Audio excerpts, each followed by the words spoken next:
Good afternoon, ladies and gentlemen. Welcome back. If you could please take your seats. I'm delighted now to welcome to the stage our panelists for the Safer City session, which will be moderated by Gillian Tett, who's the US Managing Editor at the Financial Times. Please join me in welcoming them to the stage.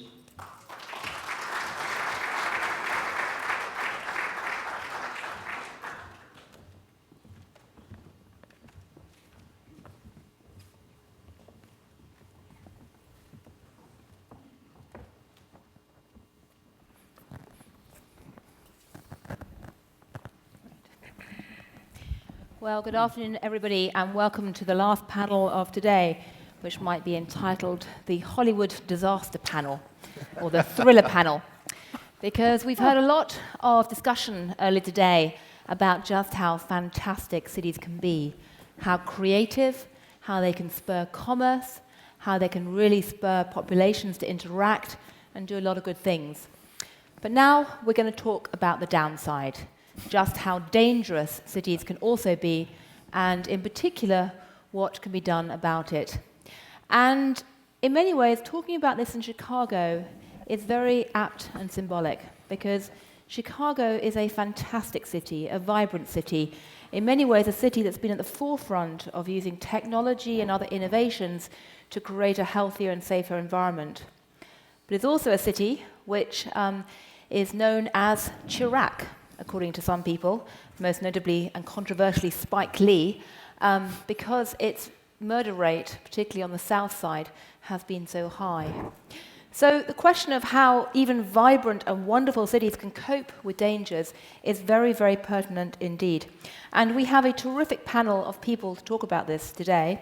Starting on my far left, your right, is Ed Davis, a man who spent 30 years in the police force, was police commissioner of the city of Boston, and was in charge during the tragic marathon bombing. Next to him is Mark Filip, a person who's been working at the Department of Justice, was Deputy Attorney General for many years, and so is very experienced in looking at how Washington and the other federal agencies are dealing with security issues. Next to him is Khoo, who is a senior advisor of the Ministry of Home Affairs of Singapore, who is, in some ways, overseeing one of the safest cities in the world. So we'll be interested to hear what he has to say about what you can do to get things to go right. Next to him is Keith Williams, President and CEO of UL LLC, which is a company which deals with the widgets, the physical elements that make cities safer. And he can talk to us, hopefully, about some solutions. And then on my immediate left is Wong Chun-Kau Jolly, the Adjunct Professor of the Institute of Smart City at Shanghai University and the Chief Technology Officer of the Hong Kong Police Force, who has a lot of very interesting things to say about the use of cameras and other digital devices. So we have a terrific panel to talk about these issues. But before we start the debate, I want to do a very quick experiment, partly just to check that you in the audience are all still awake. I'd like you to stop for a minute and think about the city where you live, Chicago or anywhere else. And tell me, by a simple show of hands, when you think about the city that you live in today, do you feel more concerned about dangers, less concerned, or roughly the same level of concern as you felt 10 years ago? So people who are more concerned, put your hands up. Okay. Right. Interesting. We have a good split here. We might actually get a debate, which is great. People who are less concerned, put your hands up. Okay. And people who feel that actually the level of risk in your lives is about the same, vote now. Okay, so we actually, interestingly enough, have a pretty even split, even among the professionals who are paid to assess the risks. So what does that mean? I'd like to start with Commissioner Davis, Ed. I mean, you were overseeing a city that many people thought was so safe, it was sometimes almost a bit boring. And yet you had the tragic marathon. Do you feel, when you look at Boston today, that the risks are greater than they were 10 years ago? I do. I think that the challenges that we're facing today are not the challenges that we faced 20 years ago. You know, 20 years ago, we were totally focused on crime. and doing everything that we can to push those numbers down. And we had some dramatic success. In the 7 years that I was there, crime dropped 35%, serious crime dropped 35%. The police officers were out there working day in and day out, connecting with the citizens. And you know, in the panel prior, there was some discussion about the importance of breaking through silos and getting everyone together to talk about how you can get this done. And that's really what worked in Boston. It wasn't arresting people that caused the crime rate to go down. It was really strategies that were put in place that made the arrests not necessary. And that actually made us closer to the community. But now we're facing a different challenge. There are groups of people in the world that have declared war on the civilian population of this country. And that came home to me in a very real way in April of 2013. And so I'll describe the challenge very briefly. These two men who were self-radicalized, they were known to the FBI, but the FBI had ruled them out as potential terrorists. They came to the marathon, and they were on the course for exactly 8 minutes. They arrived on the course, they walked down, they split up, they put 2 devices down, and they blew 284 people with serious physical injuries, a score of other people with other injuries, and 3 people were killed. An 8-year-old boy, 23-year-old graduate student, Martin Richard, Lindsay Liu, and Crystal Campbell, a 25-year-old waitress who was at the finish line. There were 854 Boston police officers assigned to that course in the last 2 miles of the race. We had the National Guard working with us on the CBRN threat. We had undercover people in the crowd. We had video deployed. And it was the most photographed area in the world that day. I saw all the cameras out and everybody taking pictures. And the truth of the matter is, these guys were able to get in and execute their plan and get away before we could get our hands on them. So that's the level of threat that we have to face. And when you add to that some of the other challenges, like the separation between the police and the African American community in cities across the country, these are very severe challenges as we go into the next 10 years that we have to face and we have to do something with. We use crowdsourcing in the marathon investigation to help solve that investigation. We totally turned to the community. It was the community that stepped up and not only gave us information on the suspects, but they also actually found the suspect in that final day in Watertown. Even though the whole structure of the federal, local, and state government was focused on that. So, you know, the lessons we learned were good planning, putting relationships in place before the crisis hits, and the centrality of the community, no matter what you're doing, and how important that is. Not the legalisms, but the human side of these things. Well, you see, what I find fascinating about this story is that when you go back and look at how policing in America has changed in recent years, and the adoption of what you call community policing, what Bill Bratton, the New York Police Commissioner, called broken glass policing, where you worry about the entire community environment, not just the ability to make arrests. In a sense, that was a dominant theme of the last few decades about trying to silo bust in policing on the ground. But maybe we need to start thinking about trying to silo bust between different agencies, and in the case of, say, Boston, bringing the FBI together with the police, with the CIA, a whole range of different institutions. There's no question that would actually help things immensely. Right. I mean, Department of Justice. Yeah. Obviously, on paper, you spend much of your life cooperating beautifully with other agencies. In practice, Washington is not known for singing Kumbaya between the different tribes of government agencies. Yeah. When you look at the Boston story, Yeah. does that scare you? And what do you think can be done to try and make cities safer and avoid a repeat of that? Well, it certainly is scary what happened there. There has been a lot of progress in terms of what are typically called fusion centers to try to fuse together information at multiple levels, because there's no monopoly on where relevant information might be. So that can be between federal agencies in a single country. It can often be between information in different countries. And it can be between, especially in a country as large with multiple levels of government as the US, at a local police department, the most relevant information oftentimes is at a local police department or at a state agency. So there's been a lot of progress in terms of trying to put structures in place. The challenge for fusion centers, or that concept, is not typically that there's not enough dialogue or that there's not enough data. It's that it's an almost unimaginable amount of data, and it's hard to connect. After the fact, people can go back and put pieces together, but in real time, in human time, to identify noise, signal and noise, very, very difficult. So to me, you had asked it when we kicked off sort of what's the, are you more worried about danger, are you less worried about danger? I have lived in Washington on multiple occasions, but I'm a Chicagoan. I was born in Chicago. Every single one of my kids was born in Chicago. My wife was born in Chicago. I worry more about Chicago, not because of a lack of fusion, but because, for example, cyber crimes, the cyber threats that are there. This forum has done a great job of talking about how cities are getting smarter, about how information systems, in the last century, people built systems. That was an innovation. In this century, the systems are being connected.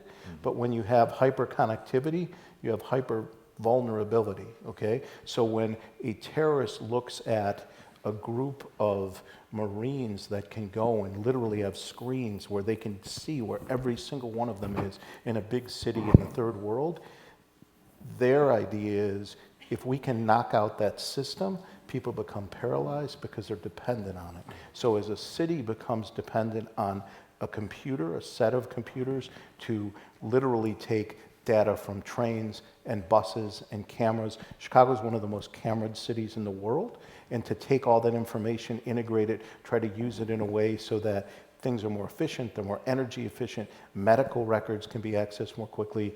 If you can take a worm and paralyze that system, a notional worm, you can turn a 21st century city into a 14th century city very quickly. And so you really have to be thoughtful about redundancies. You can try to harden that target, but it's very hard to have your people and your systems be better and smarter than every other person and every other system as a threat in the world all the time. And so you have to have redundancies to try to protect your city in the 21st century. Well, I want to talk a bit later about how you actually deal with some of these risks. And the question of cyber terrorism is very interesting indeed, because it's not just the banks that are worrying about it, but utility companies and cities as well. And in Chicago has been at the forefront of doing some interesting experiments with technology inside City Hall. So it's a big issue. So we've gone from old-fashioned, very simple bombs, but very deadly bombs, to cyber risks. How does it look in Singapore, which is supposed to be, in some ways, one of the safest cities in the world, isn't it? Yes. What worries you? Well, what both gentlemen have said, we are safe, and it's safer now. When I was commissioner, I brought the murder rate down from 100 to about 30. 30 murders a year. Last year was 14. So my successor has done very well. And you have a population, is it 14 million? No, 5.6 million, of which 2 million are foreigners. So only 60% are citizens. And that brings problems because you import the problems of the foreigners who are used to the violence in their own countries, how their police treat them, and also what religious or racial tensions they have, and they bring them to our country. So we have to engage them. We also have our own citizens who are Muslims, 15%, and 20-odd% in the police. So if something happens, the fracture lines along religious and racial lines will just fracture our society. People won't trust a fellow Singapore citizen. If so, we take extraordinary measures to make sure that these things do not happen. And we had close shaves. We had a major terrorist plot just after 9/11. Someone procured 7 tons of ammonium nitrate because they wanted to attack the US Embassy and the US Naval Base and everything. Luckily, we stopped them because we had programs where fellow Muslims would tell us that this fellow had gone to Afghanistan. And so we arrested them, and many of them have been rehabilitated and released back to society, but some of them are still very hardcore and remain in jail. Some farmer in Malaysia now has got wonderful crops because he had a few tons of ammonium nitrate. But I mean, on a serious note, Yes. I mean, has Singapore actually suffered any terrorist attacks or cyber attacks? Oh yes, terrorist attacks from the Red Army, from Hezbollah, in the 80s, in the 70s and 80s.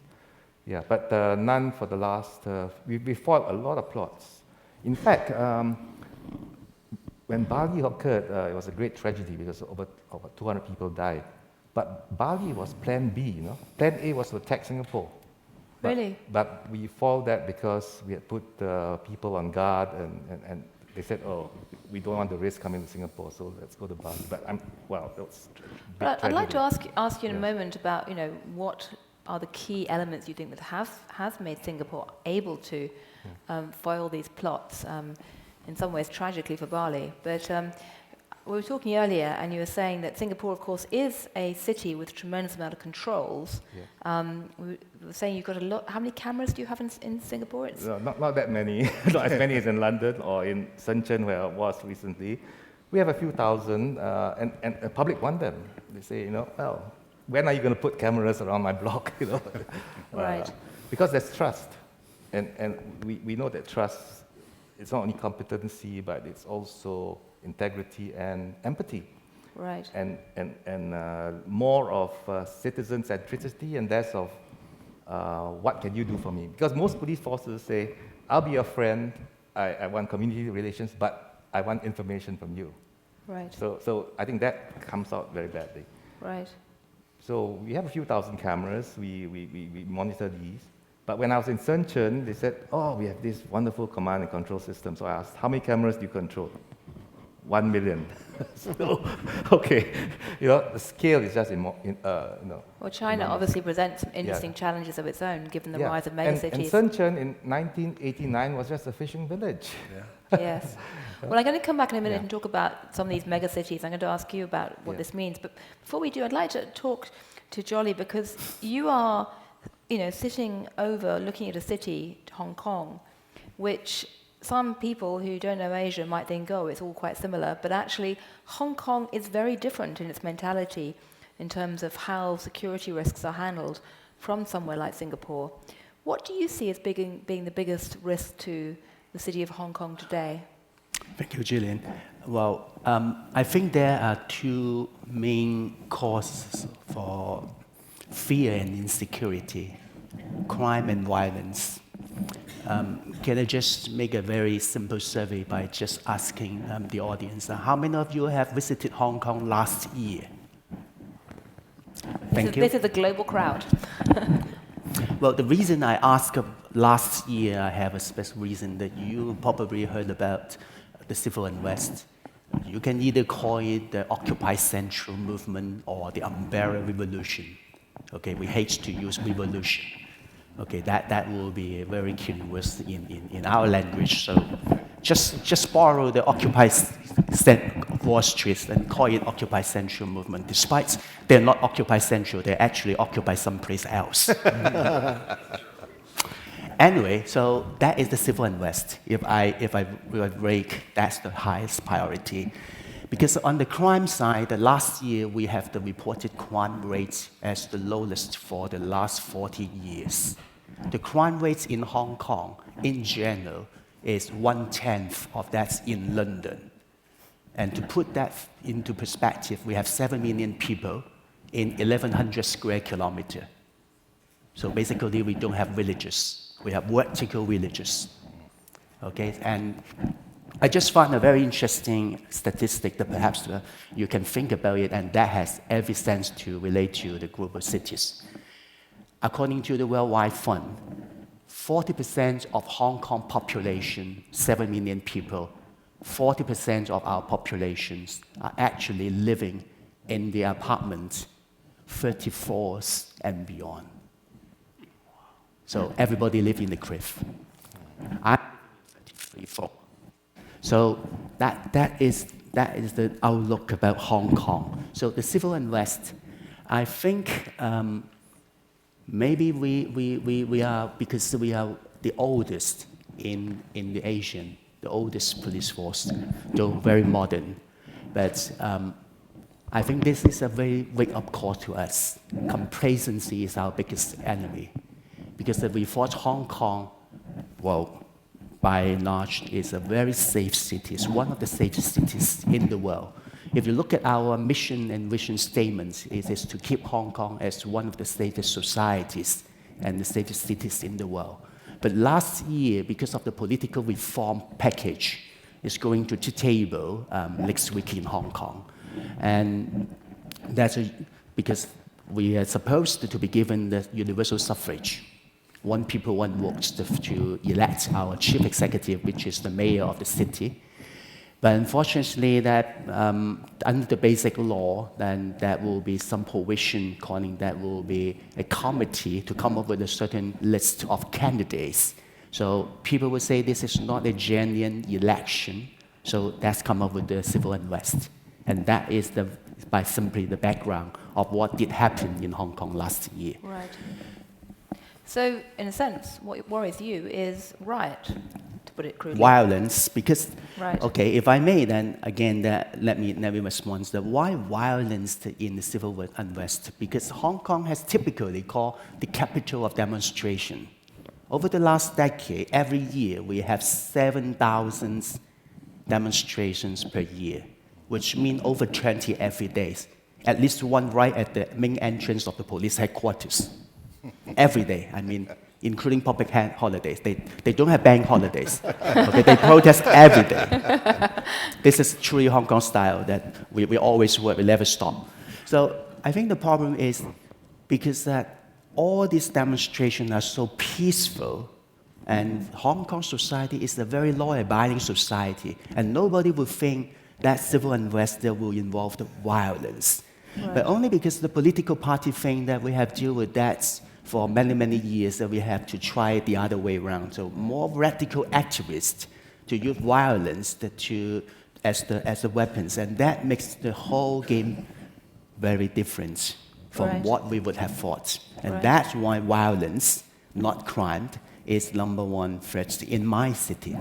Well, what comes out clearly is that cities are facing very different challenges these days. I mean, really quite radically different challenges in terms of the problems.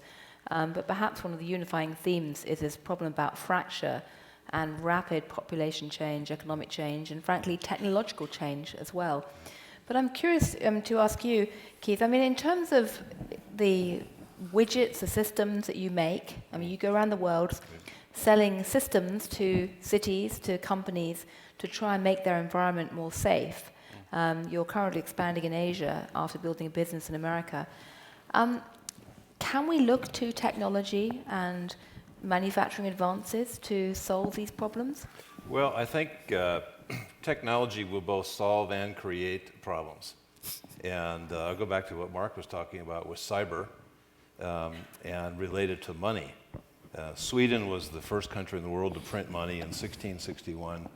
They'll probably be the first country in the world to stop printing money sometime during this decade. And in fact, 90% of transactions in Sweden today are done electronically. It's had one immediate impact, which is it's reduced bank robberies by 90%. Because 90%. you know, there's really nothing to steal, right? And it will have significant impact on a lot of other crime if a society goes cashless. You know, it's hard to imagine going down to your local street corner to buy a bag of cocaine with your Visa card, for example. It will have a lot of impact on those kinds of things in society. And on the other hand, it's going to bring, as Mark said, a lot more risk for cybercrime. And it's the risk of information being stolen out of your smartphone, your credit card being compromised, your online banking accounts being compromised. We know in our company that we are attacked every day by people who have all kinds of malicious intent. And in fact, just today, the finance manager of our Mexico City office received an email supposedly from me directing him to transfer about $700,000 to a bank account for some merger and acquisition project, which of course was all fictitious. And fortunately, in this case, as it usually happens, we were able to ask the right question before anything happened. But I think so technology will solve some problems, and technology will also bring us some new problems, and those problems will be kind of common for cities everywhere. Well, I guess one of the questions I'm curious about, and I'd like to ask Ed Davis, is, as I hear about the new risks of cyber, the fact you have terrorism jumping across borders, is it time to completely rethink what a police force is, or to redefine it? I'm sure that's not a good question to ask a policeman, but... Oh, you might get a surprising answer, actually. Yeah. There are so many reasons to rethink what we're doing right now. The advent of this new technology. It's true that bank robberies will be reduced as cash is reduced, but now you can rob 200 banks at the same time with a cyber attack. So, like you said, it balances itself off. The police are continually balancing their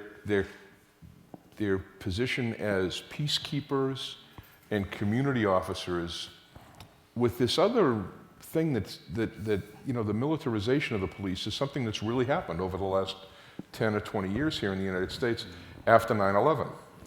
And so trying to keep these officers straight on what they're supposed to do, and then explaining to them that at the flick of a switch, they have to go into a more military mode, it's a very difficult thing to ask a human being to be able to do that. So yes, we have to recognize that there's a threat out there that may require domestic police resources to respond in the way that we had to respond when they were throwing bombs at us. But 99% of what the police do should be about connection with the community. Since I've been out, I've moved heavily into the cyber side of things. And since man invented the club, criminals have been using new technology to steal money and to get over on people. And so with this, you look at mobility, 80% of the adults in the world will have a mobile device by 2020. When you look at that shift and you see how central these things have become to human interaction, we clearly have to rethink what we're doing and how we're doing it. Well, may I jump in on that? Yeah, please do. Because I think that raises a really important point, that 20 years ago, if you wanted to rob somebody, it was necessary to be physically present where they were. And so you were committing a crime within a jurisdiction with the victim right there. Today, if you want to rob somebody, you can do it anywhere in the world, from anywhere in the world. Well, let me give you an example of that. A local police department up near Boston, somebody went into their records and stole all of the police records. And they downloaded them from their computer and they kept them. And they held them hostage until the police paid them $500. And they went to the FBI, they had all of these digital people coming in and looking at it, and the final analysis was, pay them. Yeah. So they paid the $500 and they got their records back. I mean, that's it sounds ridiculous, but that's where we're at right now. That happened 2 weeks ago. Police pay ransom. Wow. Yeah. That's a great story, speaking as a journalist. Can I jump in here? Yes, please do. Because, we did recognize that cybercrime is one of the threats of the 21st century. And in fact, last year, the crime rate in Singapore actually went up because of cybercrime. We have a lot of lonely ladies who believe all these stories about people loving them and remitting tens of thousands of dollars to them. So when I was president of INTERPOL, and INTERPOL wanted more office space, I offered Singapore. Built them a 7-story building opposite the American Embassy, opposite the Australian High Commission and the British Council. So prime land. But I told them, set up a cyber crime center, fusion center. And when it was opened in December last year, they've got lots of work done. And at the official opening, very interestingly, they told me about one operation which they did and announced it to the world. It was the SIMDA takedown. 770,000 computers had been infected with SIMDA, which is a virus that steals passwords and all these things. And the interesting thing was that the botnets were controlled in America and Netherlands. where actually the cyber cops are, FBI, and Netherlands, you have Europol. And then when they were discovered, they quickly moved to Poland and Russia, thinking that, well, if it's American operation, Europol, Russia will just say, well, show us the documents. But because it was Interpol, they rang the Russian guy. The next day, it was taken down as well. So that's the value of an international organization operating from a country which is fairly harmless, right? Singapore, no one is an enemy of Singapore in that sense. And that's the value that we have. And I was very happy that this has happened. Also, interestingly, because we are quite neutral, Japan, Korea, and China are quarreling over a few islands, right? But interestingly, a few months ago, 3 of their cyber crime heads came to Singapore to have a meeting, because they said, let's cooperate at least, And they invited the Russians to come as well. So maybe next year we'll have these people come. Countries which normally will not be very cooperative. So happy harmony breaking out in cyberspace. Yes. I guess one of the questions I have, though, which is really relevant to everyone in this room, is, as we look at these big threats, traditionally in the last, 5 decades, there's been an assumption that really it's for the government, it's for the police to keep our cities safe. If you go back, of course, 2 centuries in America, it was the Wild West, and everyone had a gun and kept themselves safe. But there's been a presumption that actually it was kind of up to the government to keep people safe. Do you think, as we move into this new era where everybody has a mobile phone or cell device, where in fact threats are changing so fast, that really we ought to be asking a lot more of individuals to keep ourselves safe? I actually think they're going to willingly step up and invest in safety, whether they're asked or not. It's very hard to have faith in just sort of an abstract government if you're a multinational business institution, or even if you're a person who values your privacy and values your assets. You hope the government's helpful.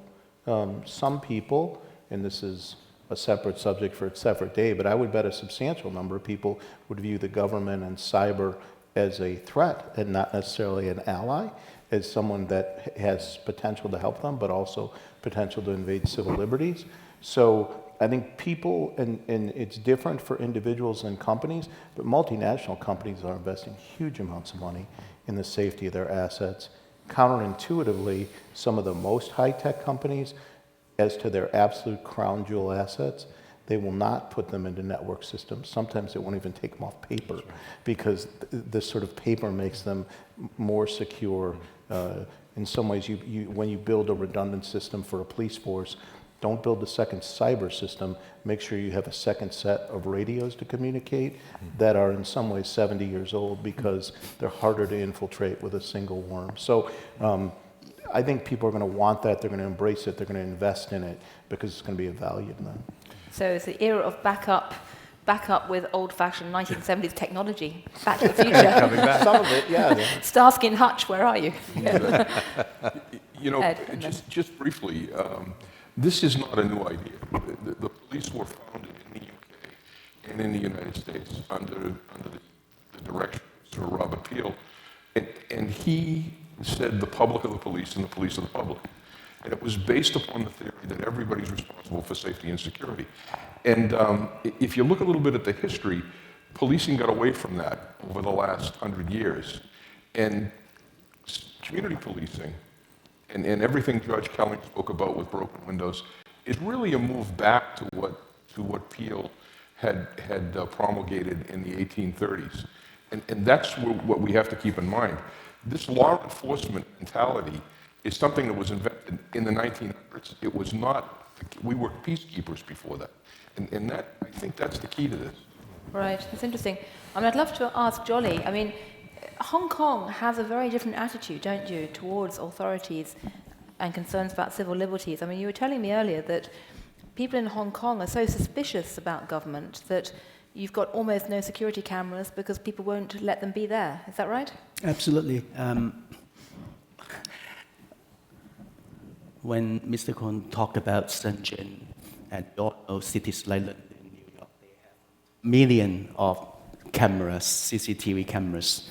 But in Hong Kong, that I'm being very humble that we only have tens of hundreds or just a few hundreds cameras altogether. So it is not comparable. I think this is entirely the attitude matter to surveillance. So Hong Kong is not a surveillance city. So it's neither level of trust to the police force, but rather as the attitude matter, the Big Brother watching you effect is so high in Hong Kong. So people will be very scared about that. But this is not only in Hong Kong. I think this is all about citizens' comfort and confidence. That's the matter of comfort and confidence, if I may.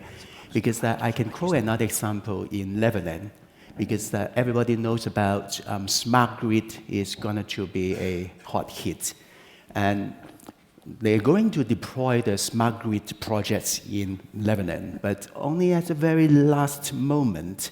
And when the people or when the citizens in Amsterdam find out that the smart meter actually can tell you whether you are in the home or not, and they will all show up and disagree that you have smart grid. So at the very last moment, that smart grid project or smart meter project was not deployed. So again, this is the attitude matter. So engaging the citizens. Right. This is perhaps the key message all over this. Whatever technology, whatever policing model, engage the citizens. Because when we come to the city, what's the most important for a city? It's all about people. So it's citizens. If you talk about safe city, I think it's all about intelligent people. If you have intelligent people in your city, that probably be a very safe city. That's why Chicago is a safe city. Yeah, well, a safe city in parts. I wonder, though, I mean, what are your thoughts, Jolly, about how that will change in the next generation in Hong Kong? Because young people today put their whole life on the internet. And I think they realize, maybe more than a lot of us, that from your credit card records and your phone records and your Facebook, you have lost all privacy in your life already. And some people make that more obvious than others in terms of how they use the internet. But I'm wondering, what are your thoughts about how the Hong Kong attitude might change in the next generation? Thank you. I very much like your point. And that also reflects the point you made about the two sides of the technology, the white side and the dark side. Because that social media, for instance, I can tell about social media in Hong Kong under that 79 days of civil unrest. And people will be very much to compare the two things. So for all these protesters in the massive protests and sit-ins, they were very organized, just like a police force, because they use fire chat. And on my side, my commissioner once then come to me, Gillian, I give you the millions and millions of dollars that you build a system. Why these youngsters, they're using fire chat and they can compare to my very super radio systems. They're not the 19 years old or 17 years old. My system is very, very new. So again, that is a real challenge. And don't forget about the youth, the younger generation is very techy. And I think the key issues, again, is not the technology. It's about the fundamentals, why the next generation is not getting satisfied before you come to how they perceive technology. Right. In Hong Kong, amazing, our unemployment rate is 3.1, 3.2%, which almost means full employment. But you look at the youth unemployment, that is 5-6 times higher than the average unemployment. And even you've been employed, think about your career. Think about the mobility upstream. Are you going to afford to buy a house or buy an apartment? Never in Hong Kong, property prices, you can imagine. So I think it's all about the prospect for the next generation. And then this is the way to pushing them that either because the mentality and my values, I'm not going to be rich, so why don't I invest my time to understand more about the technology and fight for the police? Right. I'm afraid. I'm going to turn to the audience for questions in a minute, because I know we have a lot of very engaged people here. But before I do, I'd like to ask you, on this technology point, though, how much faith do you have in predictive policing? Because in some ways, just as broken glass, broken windows policing was the very sexy concept that came in 2 decades ago and changed how security was being done, predictive policing, predictive intelligence analysis have become a big issue. It's been a fascinating story in Chicago, because Chicago actually engaged in a very active predictive policing campaign about 5 years ago, which managed to cut the murder rate for a period. But unfortunately, when the predictive policing kept predicting that all the murders were about to happen in the South Side, in the Black and Hispanic communities, that was politically very controversial. And it also sparked a lot of infighting inside the Chicago police force. So I'm curious, what do you think about predictive policing? Is it the answer to these headaches, or is it going to create more problems? Ed, did you do predictive policing? We did, actually. I was working with a professor at MIT who developed a very interesting series of analytical programs that he's had a lot of luck with, 60 to 70% accuracy on serious crime, outside of murder. Murder is very difficult to predict, but that's coming. There's no question it's coming. There's no question we'll be able to tell where crime is going to occur. But, it's just like any other technology that you put into place. ShotSpotter was put in a city recently, and the police got crushed with it because they couldn't respond to all the calls for the shots being fired. So what appeared to be a good thing turned out to be a bad thing for them publicity-wise in the initial installation. You have to anticipate that, and you have to work with the community and manage expectations when you're putting technology in. And I think that's the key to it. Nothing is going to be the panacea. There's going to be a series of things that are put in place, sensors, cameras, and that fire hose of information that the judge spoke about earlier is a problem that'll be solved by good algorithms that can pick out the information that's necessary. So there's incredible things coming here. It's just having the conversation about privacy and the other civil rights issues that will come up during the course of this thing that we need to engage in proactively. We shouldn't put the stuff in and let the problem drive it. It should be a conversation before it goes in. Right. Well, Mark, I can see you sitting up, coming from the Department of Justice, when the issue of privacy and civil rights comes up. I mean... Yeah, it's... the older you get in law enforcement, the more you spend time doing things that don't feel initially when you're young, like law enforcement. So it becomes a battle for the hearts and minds of the citizenry. You need to have confidence. Citizens need to believe in law enforcement. Why? Because they need to be willing to provide information. This data doesn't come from the ether. The best data comes from humans. You have to have your police force, your intelligence forces, your national security forces welcomed in the community as positive actors. People have to trust them. People have to be willing to collaborate with other governments. It's a very human endeavor. So you mentioned smart policing in Chicago. To the extent smart policing in Chicago has, and it's been a benefit, but to the extent there have been challenges, it's not been frustration over, have we gotten the algorithms yet? People want to get the algorithms, but that'll come. The biggest challenges have been much more human ones in terms of getting buy-in from police officers who may not everybody who's 52 years old welcomes the order that they're leaving the airport and gets to go to Lawndale. That's not always viewed as a wonderful opportunity.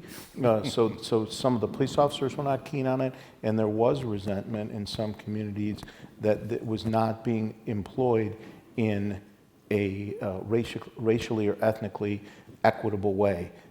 That's a very complicated question, whether that's true or not, but it doesn't matter. Unless you get people to buy into it and they accept the premise that people are trying in good faith to apply these tools in a racially equitable, ethnically equitable way, the system will break down. Right. Well, I must say, I was going to really, on the issue of Chicago policing experiment, I mean, I spent quite a bit of time talking with the police about this for a book I've written. And one of the wonderful anecdotes someone pointed out to me was that when the predictive policing was introduced in Chicago, there was a lot of resentment. They called it the crystal ball gazing unit.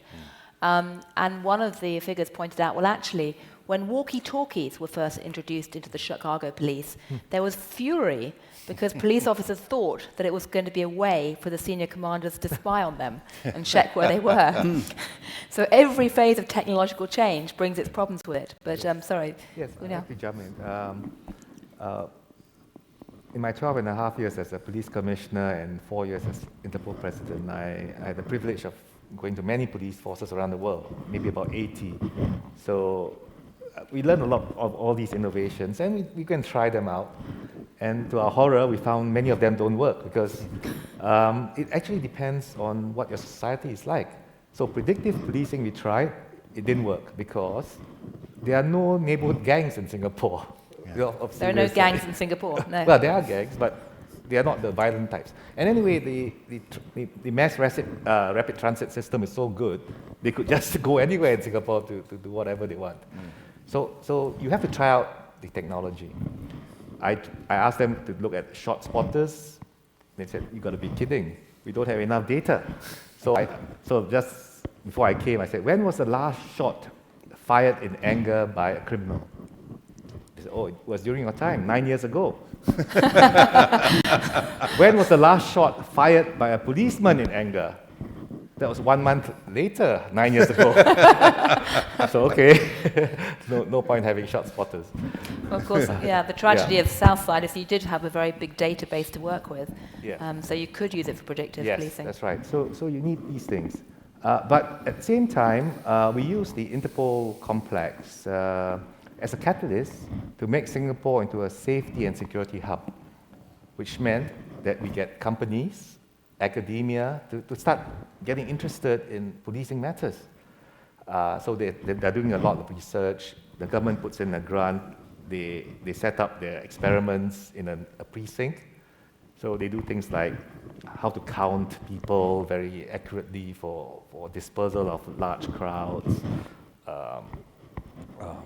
using not greenfield, but brownfield cameras to greater effect, how to trace vehicles and all that. And actually, we do have a very good capability of tracing vehicles, because the congestion charge in London was adopted for Singapore. And we have in-vehicle units that can identify every vehicle that goes around the sensors. And in future, it'll be satellite linked. And I was very tempted to say, hey, can we use that to reduce the number of motor vehicle thefts, car thefts? No, don't ever think about it, because we promised the citizens of Singapore this will not be a tracking device. Right, so it's back to that privacy issue again of how that's you... right. And anyway, I just checked how many automobiles were stolen in Singapore last year. Can you guess? 21. I think at this point you probably got the audience all moving to Singapore tomorrow. The best solution to safety in cities is to move to Singapore. No, but, it's yes. not paradise, Right. because we have our own problems. The Gini coefficient is just increasing too highly, and we can't just tell people who can't afford to live in Singapore to move to the suburbs, because there are no suburbs. You've got to move to another country. Right. So we have to look after everyone. Right. We're going to turn to questions in a second, but do you want to comment on that at all, Keith or Jolly? Jolly? Well, if not Singapore, maybe you can come to Hong Kong, perhaps. Hong Kong it has a very similar crime profile and the low crime rates anyway. So I totally agree with Mr. Khoo's comments, because if you look at the technologies we use and adopt in Hong Kong police force, we're very much not looking for the best technology, but the best suitable technology. That's the term we used. What do we mean by best suitable? If you look at the policing models in our philosophy, that we have the 4 pillars: traditional policing, community policing, the intelligence-led policing, and the predictive policing. So on paper terms, that we have predictive policing, but that is one proposition for the usefulness of the predictive policing is you must have the huge amount of compressed data to analyze. I'm afraid that judging by the homicide case in Hong Kong and Singapore, we are both less than 40 cases. You just don't have the samples. You just don't have the data sufficient to justify the predictive policing model. at all. Yes. So that's the very fundamental thing that in our part of the world, why big data analytics, that they are not fried at this point of time. So that's the key things. And perhaps one thing that I want to add, because that over the last couple of days, that when I'm in Chicago, in community policing in Hong Kong, we have a fancy term we call visible policing, which means we put police officers in the street.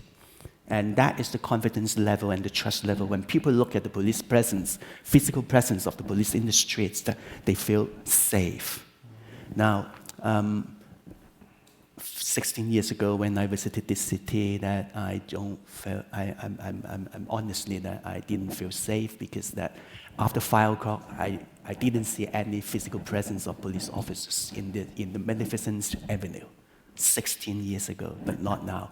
Now I see the police officers on bike, I see police officers making public contact. That's why I say this is truly a safe city that I can share from my own experience. Right. But by the way, that is one very fancy thing that I can borrow from here, that you may perhaps don't have the visible policing, but you have laudable fire service here. Yes, exactly. Shall I go to questions? Or no? Okay, right. Right, well, let's turn to the audience and see if any of you would like to ask any questions. You can either send a question via Twitter using wonderful innovative technology and predictive questions if you like, or we can go the old-fashioned way and put your hands up. If you are going to ask a question, it would be courteous but not compulsory to identify yourself. And if you wish to direct the question to someone in particular, please indicate who you'd like to ask a question to. So does anyone want to ask any questions? We have a few hands going up already. We've got 3 questions there. So why don't we start there, then there, and then there. Thank you very much for coming here. My question is, Madam Moderator, you mentioned demographics. And globally, demographically speaking, our population is aging. And as we all know, as we age, we face cognitive dysfunction and mental disorder. Everybody in this room probably has experienced some form of mental disorder through a loved one or somebody they care about.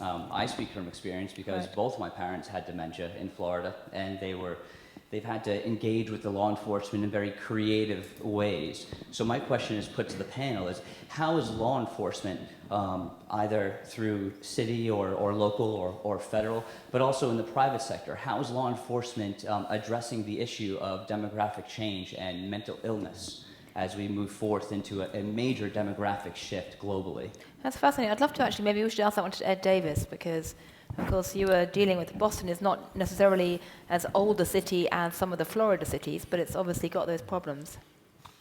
Right, and the aging population is one part of it, but the whole issue of mental health issues and the deinstitutionalization of mental health individuals, which happened in the 70s, it was a well-intentioned and appropriate response to what was in place back then.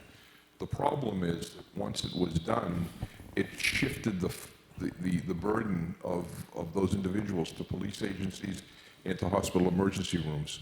And the costs are staggering when you look at what it costs to treat people who have mental illness who show up at the, handcuffed, but being walked into an emergency room for psychiatric treatment.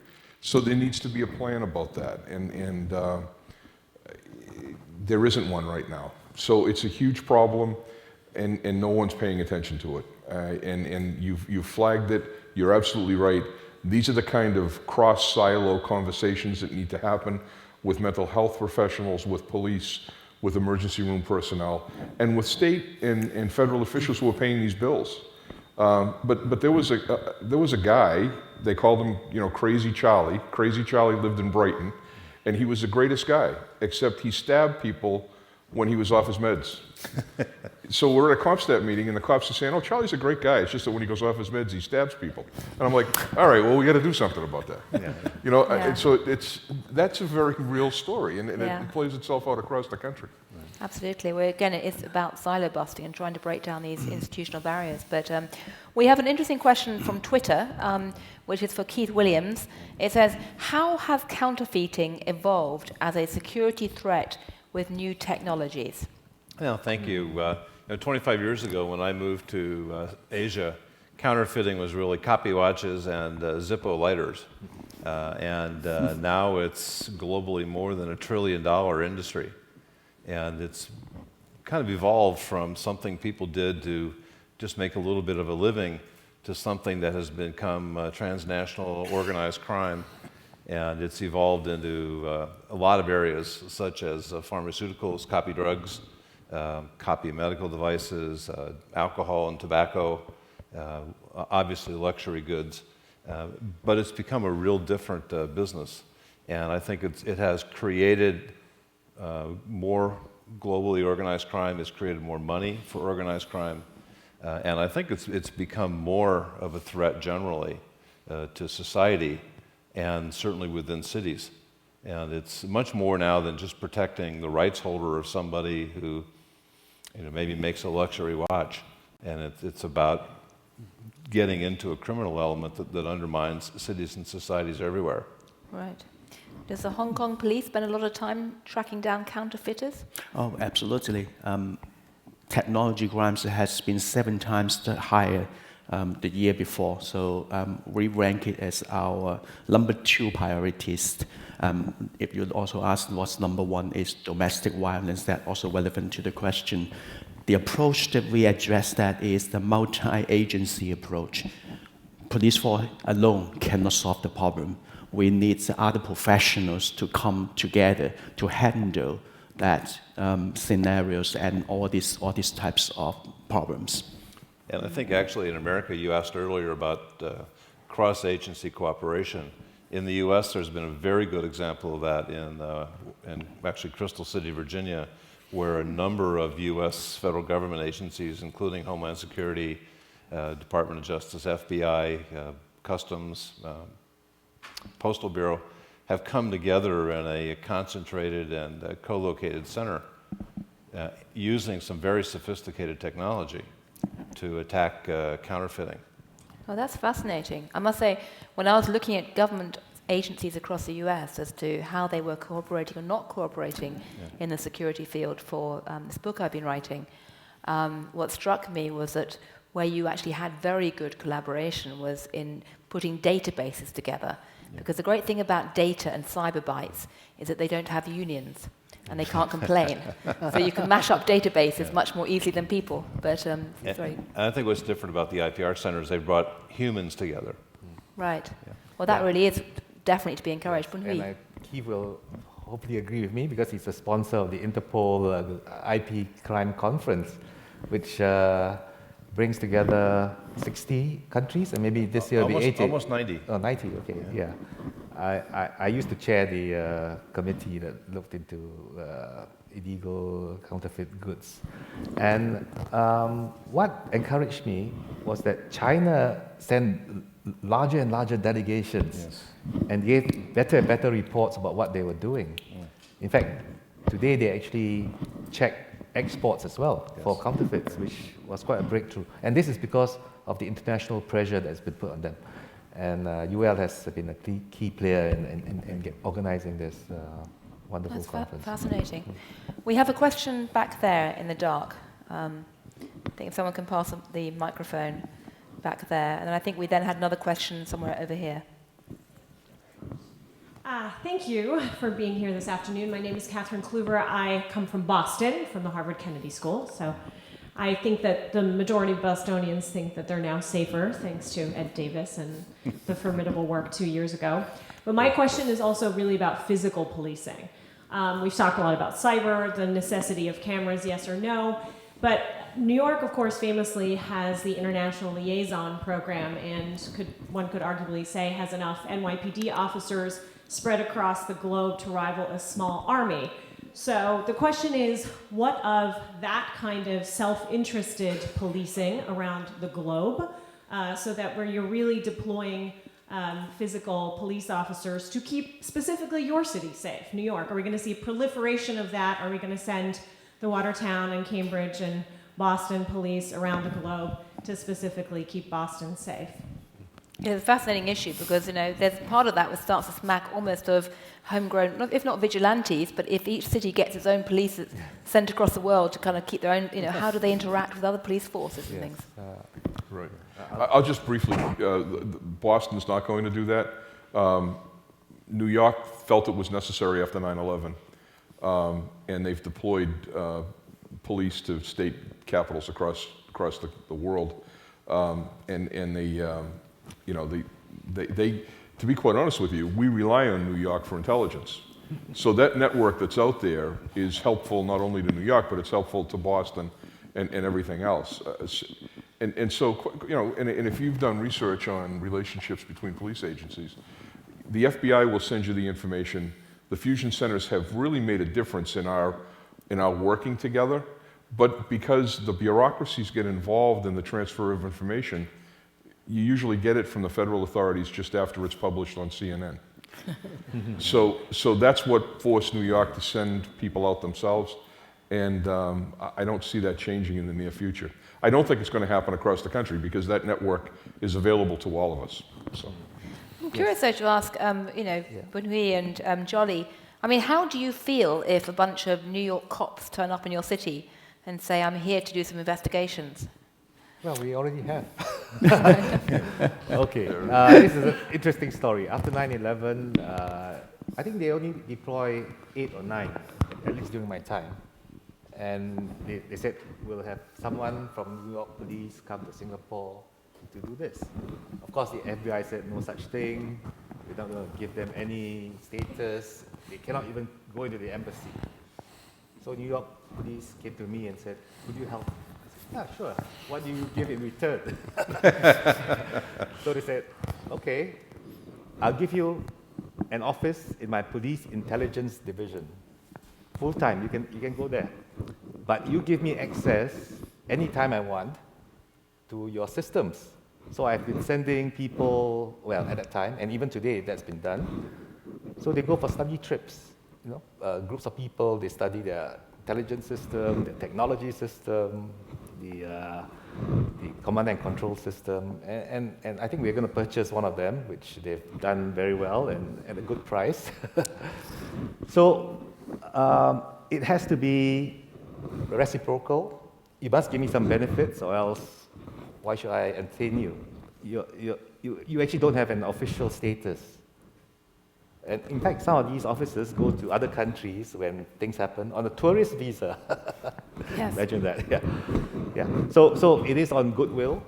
And I think it works for New York because, as Ed, you've said, sometimes the information from the official channels don't get through. And we also benefit because the New York guy will tell us, oh, hey, this is what I found. Can you verify? I say, okay, sure, I will let you know. But the importance of liaison officers in capital cities is it's actually very, very, very, very critical for your success. Like the Charlie Hebdo case. I know the French director of international cooperation very well. He goes to every country in the world. But when we said we wanted to look at what happened at Charlie Hebdo, and someone came to me and said, why don't you reach him? I said, no. Talk to the French police liaison officer in Singapore, because it will be his pleasure to help you. And true enough, last week my guy came back and said, oh, wow, they showed us everything. We went to the refrigerator and the kosher thing where the guy hid. All the top heads of units, briefed them. So that is something which we can use. Police to police, bilateral maybe. Multilateral, yes, they're going to organize a conference in September. But you won't have the privilege of seeing all these things. Right. Well, we have another question from the Twitter. Aren't security devices also a privacy threat? How do citizens make sure they won't be used against them? Maybe that's one for you, Keith. I'd be glad to start. I think actually the gist of the question is the more interesting question itself, and that is, do you see the police organization as an organization that's there to control you as a society in which case you would say, yes, it's a privacy threat, and as a citizen, I should be really worried? Or do you see the police organization as an organization that's there to help promote a safe society, in which case you might see these security devices as being an asset to making your society safer? I tend to take the latter approach, and I tend to like that as a more positive way to look at society. But I also think, as I said earlier, that anyone who believes that in today's society you have privacy, you're really deluding yourself. 200 years ago in America, we had no privacy because we lived in very small towns and we all knew each other and everyone knew each other's business. We're back to that. It's a different kind of small town. It's Facebook and it's Twitter and it's Pinterest and it's your mobile phone that goes everywhere you go. And if you ever read any of the disclosures on any of the apps that you install on your mobile device, you'll find out that you're giving the app developer complete access to your entire life as well. So I think privacy is a great idea, and freedom is a great idea, which we all love, and yet it has to be put in the right perspective. And I think it starts with your perspective as to what do you think about the police force? Are they there to control you or to help you? Well, given that we have a panel of police officers, I'm sure probably most of you would agree with Keith. I do. I mean, there's a question in there about how citizens can make sure they won't be used against them. Part of community policing strategies, part of when you're talking to young people in your job, serve as a public servant for a couple of years. You don't want the country to turn into some authoritarian, despotism. Okay, well, believe it or not, most of the people, pretty much everybody agrees with you. They don't want that as the future for their children and their grandchildren. And if you want to make sure there's balanced people in the government, then apply and serve for a couple of years in the government and be a part of the process. And so, people serve in different ways. Everybody has different things. If somebody becomes a heart surgeon, they help the world in a lot of concrete ways, and they're not going to be in law enforcement. But if a young person wants to make sure that they're giving back, one way to do it is to serve in government for some period of time.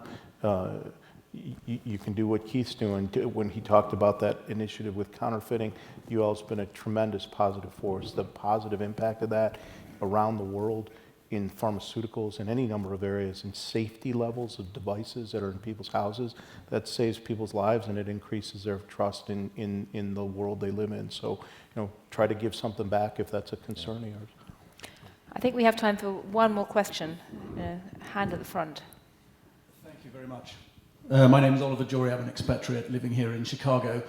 I have a question concerning the number of police forces which should exist and the fragmentation of the police force. We have two gentlemen from Asia who I believe operate virtually in city-states with single police forces. In the US, it's very different. And part of the criticism in the damning report in Ferguson highlighted on citizens being harassed by a multitude of different police forces operating in different counties and so on. Would we be better off in the United States and elsewhere with fewer, larger police forces? Certainly, from an efficiency perspective, and from a sort of a continuity of minimum standards, absolutely. The problem with that is that in the United States, it took a long time for the first states to sign on to the federal system, and there is a healthy amount of fear of any kind of nationalizing anything, especially police departments. And coming, when you go into the West Coast, there are much larger police agencies covering much larger areas of land. But in Boston, I've got 30 or 40 police agencies within the 495 belt of the city. And there's 2,200 cops in Boston, but there's 16,000 cops in Massachusetts. And most of those police, not only in Massachusetts but around the country, are in 1- and 2-person police departments. And it's the most inefficient system ever if you want to standardize things. However, it's almost integral to our system of government. And if you go to a small town and you say, hey, you could save millions of dollars by putting 5 police departments together and there'd only be one chief, the other 4 towns would say, we want our chief. Yeah. And so if you look at it from an efficiency perspective, it's a no-brainer.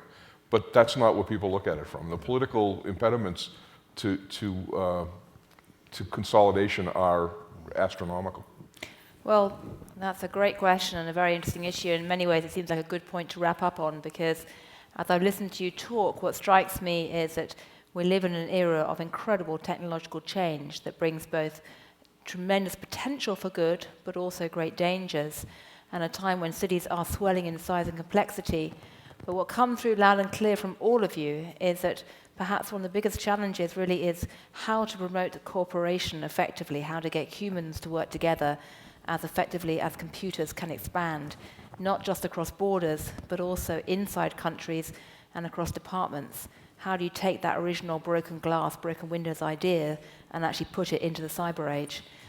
So thank you to all of you for a really interesting discussion, and best of luck in making us safer. Thank you. Thank you. Very impressive. Thank you. Thank you. That was fascinating. For those of you who want to share this with your colleagues or friends, that's been live streamed, but the video will be up afterwards too. Your shuttle instructions, the shuttles are outside and can take you back to your hotels. And for those of you attending dinners and other events tonight, all of your instructions would have been sent to you by email. But if you have any questions, please feel free to check in with my colleagues outside. Thank you and good evening.